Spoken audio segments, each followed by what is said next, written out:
બીજી જો કે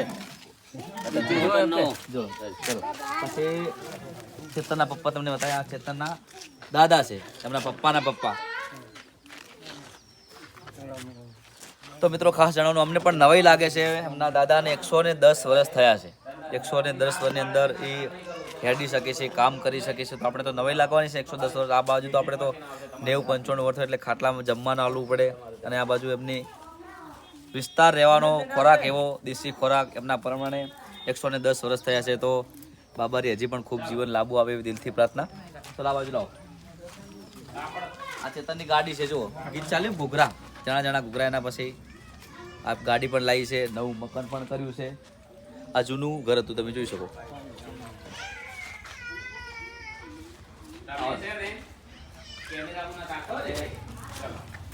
ભાઈ છે મૂકો, ચેતનની બધી જગ્યાએ લઈ સપોર્ટ કરે છે. ચેતન કોઈ બી જગ્યાએ જતો હોય તો મૂકો એની હાથે રહેતો હોય છે. ચેતન આ મુકાને મૂકો ખૂબ સપોર્ટ કરે છે. ચેતન એમનો ભાઈ જ છે. ચાલો હાથમાં લઈ લે, હાથમાં લઈ લે. હારું બાનું ચેતન ચાલુ છે. હા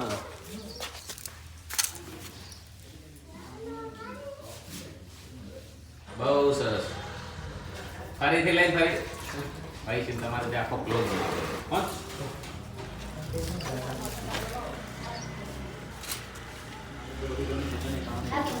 આ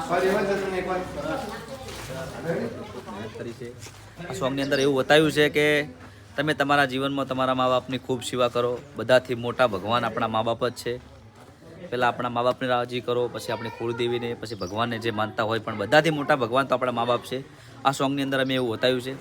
તો અને કારણ કે આપણે ખુદ આપણા મા બાપની સેવા કરશું તો આપણા છોકરા પાછળના પેઢીના તમે જેવું કરશો એવું તમારી સાથે થશે. તમે તમારા મા બાપની સેવા કરશો તો તમારા દીકરા તમારી સેવા કરશે. તમે જો તમારા મા બાપની સેવા નહીં કરો ને તો પછી તમારે એ જ દિવસ જોવો પડશે. એટલે આ સોંગની અંદર ખૂબ સરસ બંધાનો એક મેસેજ બતાવ્યો છે, અને સોંગનું નામ છે મેરી માં મેરા ભગવાન. ટૂંક સમયની અંદર અર્જુન ઠાકુર ઓફિશિયલમાં આવશે. બધાને જય બાબારી, જય રામાધણી. વિડીયો ખૂબ શેર કરજો. જય માતાજી.